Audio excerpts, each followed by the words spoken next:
So today we have with me Ed and Nwokedi from Red Swan. It's a digital marketplace for real estate. And when we take a look at the various opportunities for families to invest, one that's really not on the top of the radar is crowdfunding. And there's an evolution that's happening within the crowdfunding space, and that really gets into the use of the digital marketplace. And so we've got Ed from Red Swan. Ed, thanks for being here. Thank you, DJ. Really appreciate it. This should looks like a lot of fun. Yeah. So I'm glad that we were able to get together this morning and chat because crowdfunding has really come up. It's less than 5% of families. And that's from our annual report that we do. We're in our fourth year right now, the largest family office real estate study in the world, actually. And, when we talk about crowdfunding, it's really evolved over time. And this is really what you guys are doing. It's the next step in the cycle, is the way that I see it. Could you tell us a little bit about what you guys do, what it consists of, and let's start from there. Absolutely. Thank you. So Red Swan started in 2018, and that's really came after the SEC mandated that STO, security token offerings, are now legalized for equity raising. But it also allowed for investors to now be able to democratize their investments in real estate. So Red Swan came out to really bring commercial real estate on chain, which allows both sides of the marketplace for sponsors to be able to raise equity by selling fractional shares of their real estate equity to accredited investors in the United States, as well as non-accredited investors overseas. But I think on a more practical level, from the family office position, as well as from the high net worth investor position, it allows investors to be able to buy into multiple shares of different types of real estate to diversify their portfolio this much more, because it reduces the entry cost for most of these investments. But then it also allows them to have the ability for an early exit option. Liquidity is very important for investments. When you can see things coming down the road and you decide that it may be time to exit, having that ability to pivot and exit from your investment and move into something else is extremely important. So we thought by tokenizing commercial real estate, now we allow for investors to be able to buy several types of real estate to give a nice, democratization, as well as a increase of different types of options for their real estate, as opposed to just buying one or two per year. They can now buy close to 20 per year by having fractional ownership. Now, you had mentioned a word in there, and I want to back up a little bit. You said chain, on the chain. Now you're yes, yeah, on chain, which you're talking about blockchain, right? Yes, that's just taking your physical real estate shares, which are issued in an analog form, and which is a PDF, and putting them on the blockchain, so they now become digitized and have more digital components associated with them. So I know that there's a lot of families that are watching this right now, and so they're like, okay, does that mean that I got to buy my investment in crypto in Bitcoin? No, not at all. I mean, we take fiat dollars, which is US dollars, can be wired in. It's just now that the actual shares that you're buying have been put into a digital form, so they can be held in the custody either in your own personal wallet, or you can hold it on an omnibus, which is in our wallet, which we store in custody with companies like Coinbase. So your shares are very secure, but they're also easy for you to access and trade if necessary, which is totally different from the analog source, where you have shares that are not digitized and they're maybe sitting in your file cabinet or sitting with the broker dealer who sold them to you in his file cabinet. But at that point, they're pretty much locked up until that asset is sold, which takes away your liquidity factor. So, all right, because I know that there's a lot of questions that's coming up to people, because this is this is the future. However, there's still the need to really start understanding this. So one of the questions that come to mind is that, so does that mean that I am investing dollars, or I'm not, and will I get dollars back? Or am I investing dollars and then I'm getting, you know, having to convert it into a Bitcoin of some sort, or do I just keep it in digital currency? Can you elaborate on that a little bit for me? Absolutely. You're investing dollars, whether it be US dollars, fiat dollars, or we accept digital currency as well, because, let's face it, there's a lot of cryptocurrency, digital dollars in the marketplace today. Last year, they topped off at 3 trillion. So we don't want to ignore that market because they're already in a digital form, but we definitely accept US dollars in exchange for digital shares of real estate. And if you would want to be paid out in terms of your dividends, be paid out in US dollars as well. There's also what they call a USDC, which is a digital dollar. This is a stable coin, which is a digital currency that's pegged to the US dollar. So you could receive funds digitally that way. So you can start building your digital currency account. And there's no risk in terms of buying these digital dollars because they're backed by US dollars 1-to-1, and they pretty much hold their value at $1 consistently. So you can either have that form of currency that you buy and sell in, or receive your dividends in, or you can request for US dollars to be put into your account. In that case, they can just wire money right to your bank account. Okay, so would it be safe to say that it's what it is no different than, let's say that we buy a piece of real estate in the US, and we've got a bank account, or I'm sorry, in the UK, we've got a bank account here in the US that has to convert over into euro, right? When we're making that purchase. So is that a good comparison to say, okay, it's still $1, but we're having to convert that for the acquisition, similar to if we had to buy a property in Europe using the euro? That's true. So we can accept any form of currency, fiat currency, whether it be euro or but I guess the question is that when you're buying, if we go and buy a property over in the UK, we might have dollars, but ultimately that's purchased by the euro, right? And that's what I mean. So if we have dollars with you, it's just purchasing it in your currency. That's correct. If you have dollars and you want to buy something in Europe and you have to use euros, you convert the dollars to euros. That's right. Same thing here. If you have dollars, you want to buy digital assets, we can convert the euros dollars to a USDC, which is a digital dollar, and make that transfer. So we do that internally so that you don't have any currency risk at all. But we do that to make sure that our sponsors actually want to receive their currency in dollars as well. So if someone's wiring over euro, we automatically convert that euro into USDC and then credit our issuer's account with US dollars.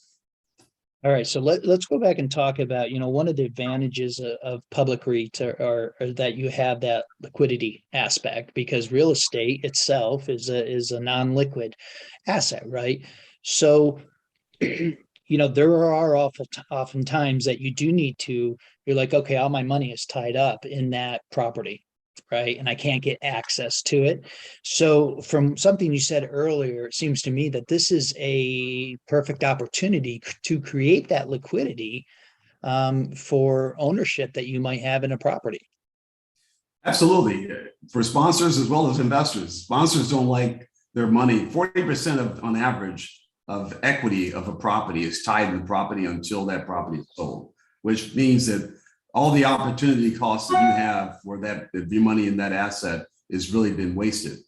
We think that by pulling your capital out, your equity out of that asset, but still maintaining your GP ownership and also having your upside for promote, makes a much better yield for the sponsor, because now they can pull capital out of their asset, redeploy it to either buy another property or build another property, but still maintain the GP interests of managing the asset, and GP we call earnouts, which is your promote, can still take place, but rather happen on a disposition, it takes place on an annual basis as you improve your NOI.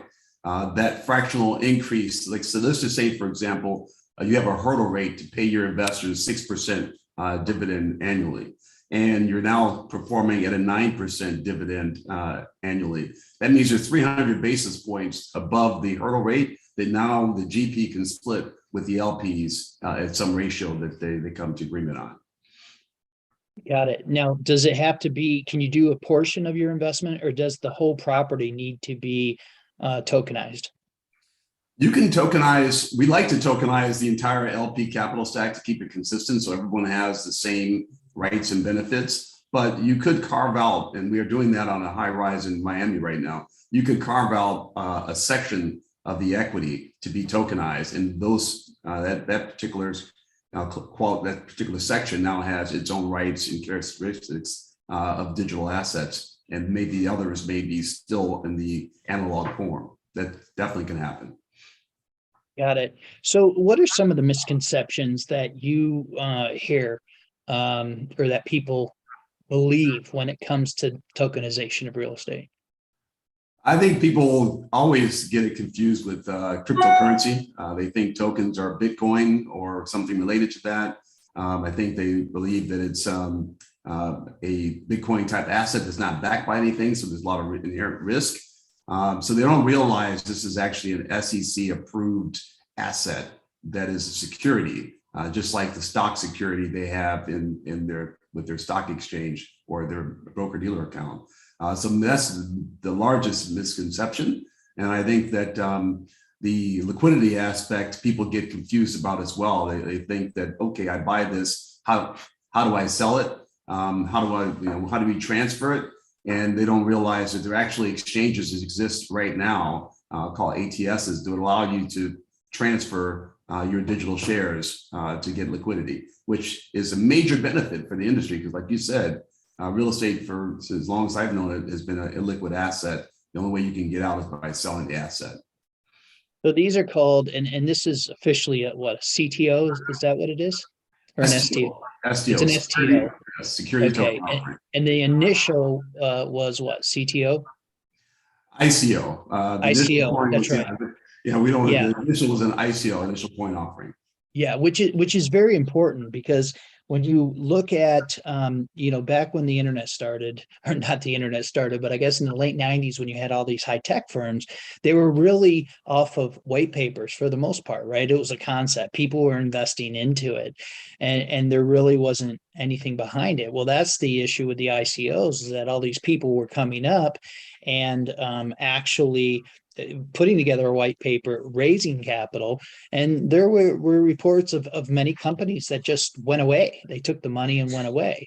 And because of that, the US has actually banned investors here in the States from buying ICOs. You have to be overseas to do that. And so now with the STOs, just like you said, that's taking that extra layer of security. The SEC is now involved, and they understand that. And so that should give great comfort to investors, I would think. Absolutely. First, it gives a lot of protection to investors so that they just can't buy freely. First of all, we have to make sure that all the investors that we're selling to are accredited investors, which means they pass the accreditation test, which I know you know what that means, and most of your members know what that means as well. So that's important. They pass the accreditation test. They also have to go through a KYC process, which allows us to identify who they are to make sure they're not on any AML, anti-money laundering list or OFAC list. So we clear all these hurdles that the SEC has mandated. Then there's also the SEC makes sure that people don't come in to pump and dump offerings as well. So they make sure that anytime our investors buy into an STO, they're locked in for that STO for at least a 1 year period. There's a seasoning period to allow them to cool off their investment and not just buy something and immediately try to sell it, because they don't want to encourage, like I said, pumping and dumping. So these are the kind of constructs that the SEC has mandated for us to follow. And even when we design the token itself, the restrictions behind the token to allow for those movements to be kind of monitored and restricted. For example, a foreign investor who buys a share cannot turn around and sell that share to a US investor. They're locked out from. They can sell it to other foreign investors, but they can't sell it to U.S. investors. So there's different types of policies that the SEC has asked for us to make sure that they are being mandated when we issue digital securities. All right. So I want to get out, right? I've been in the property for 3 years. They're still holding it. They've got a 5-6 year plan. How are you valuing my ownership or my shares or my tokens, I guess you could say, coming into year 3? Because I'm looking to we're going to put it on the secondary market, right? And that's where that liquidity happens. So how do we value that?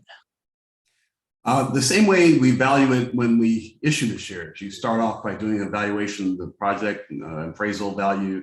So we know what the actual value is when we're going in. And then we take that value and divide it by $1 to be the minimum price point per share. So we now have these shares valued at $1, and we kind of know what the forecast is because you've seen the financial statements and you know how this property is supposed to perform over the next 5 years, for example. Every quarter, the sponsors will give us their financial statements, which we now upload to the token. So every token holder can actually just click their token and they can see all the financial statements and all the corporate communication behind that token from the sponsor to the shareholders. And then you can actually look at the financial statements to determine where the value is now compared to where it was when you bought. And you can now see the value in terms of net equity value. You can just divide that into the number of shares you own. So that's an easy way of understanding. And we keep price points on Red Swan as well, but that's the easy way for you to understand when you bought it, what the value was and what the NOI was. And every quarter, when you're thinking about selling it, what's the latest NOI of this project to understand what kind of value price point wise you should put on there when you take it to the marketplace. Okay, so who's determining when you're taking it to the marketplace? Is it me? If it's my shares, is that me that's determining it? Or is it you guys? And if so, are you getting an actual appraisal? Are you getting desktop appraisal? Are you getting a just going off a cap rates? How do you come up with those numbers? Yeah, so you are the person who determines when you want to sell after your seasoning period. Like I mentioned, the 1 year, you're ready to sell. You would probably have the most recent quarter financial statements, so you know the performance of the property based on that. And then you would now have an ask price that you would like based on where you feel the value is. And I want to just stop here and just say that there's a lot of other technology that's being worked on, be coming into the market soon. A lot of companies are working on day-to-day valuations of security tokens based on other factors, AI, factors of the debits and credits that are taking place on the bank on a daily basis, so that the cash position of the property every day. These things help you to further get a little bit more closely analyze the value based on yesterday's activity of the property, not just based on the last quarter. So there are ways that we're trying to bring that valuation a lot more clearer to the investor.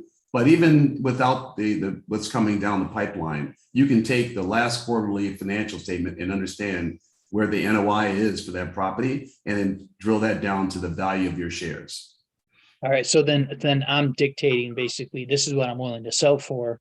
And then it's a matter of whether somebody in the marketplace is willing to purchase those or not. Right. At the end of the day, it's all about supply and demand. So that's right. You can put your price on $1.25 a share that you bought at $1, for example, and you saw that it's improved in value. So you think $1.25 is a good exit price. And the market maker now will cast it out to people looking to buy shares in real estate. And they'll now come back and say, yes, we agree $1.25, and they'll buy your entire allocation. Or they'll offer $1.20, and then you have to come back with an acceptance or a counter offer to that. So that's the way the liquidity it works right now. It's basically on broker dealers creating a open book order for your shares that you want to sell.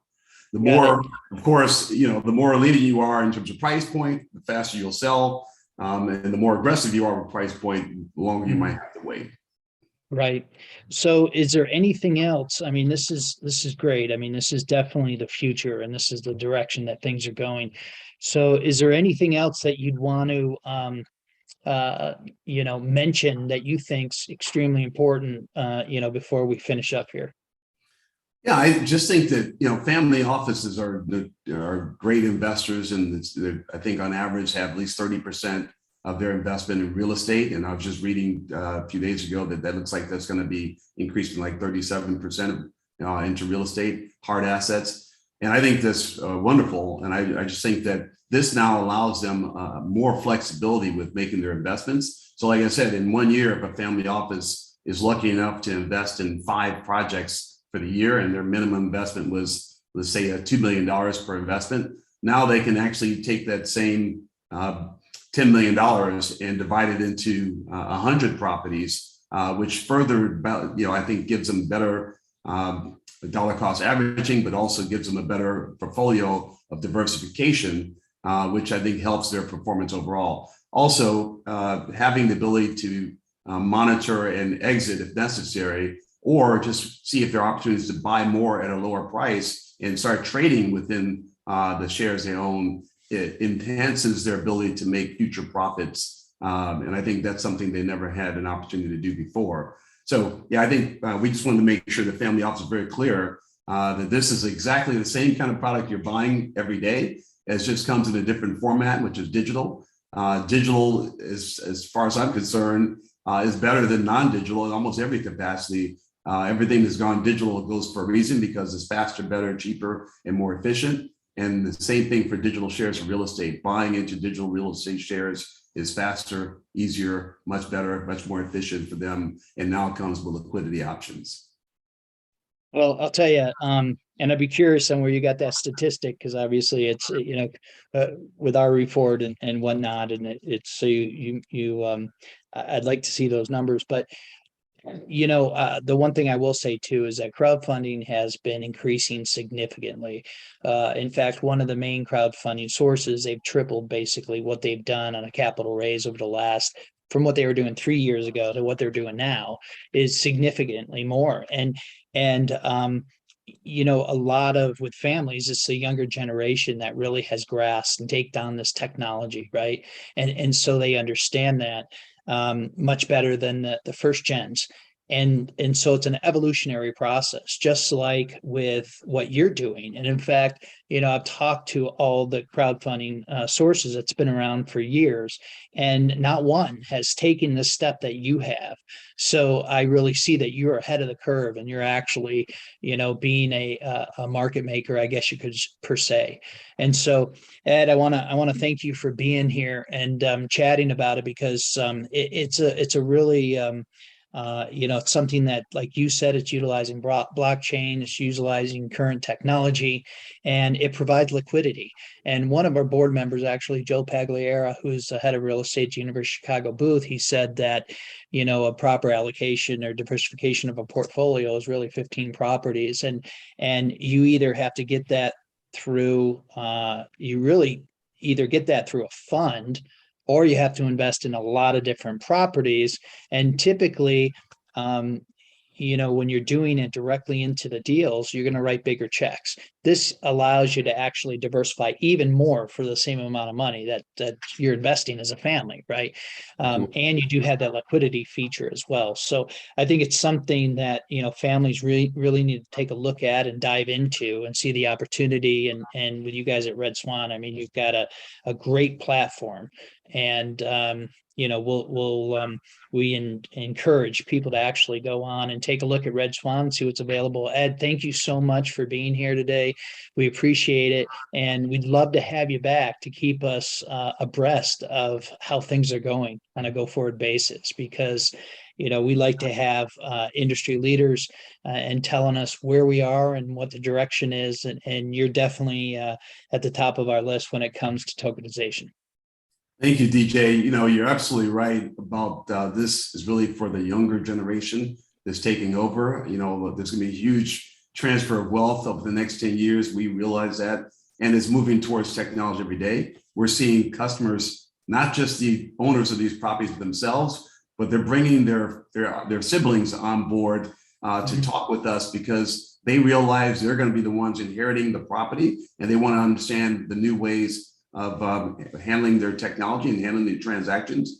And most of these younger generation, millennials and YXers, all the younger generation are using digital formats. They're using their cell phones. They're not going into the broker dealer's office and sitting down filling out forms. If it can't be done with the cell phone, they're not really interested. So I think we all have to kind of adapt and pivot towards technology and take advantage of it, because it is much easier. And Red Swan is really trying to make sure that, a family office doesn't have to go flying around the world to go find properties. We can bring these quality assets right to their doorstep, right to their cell phone, and make them have a much more pleasant and faster transactional experience.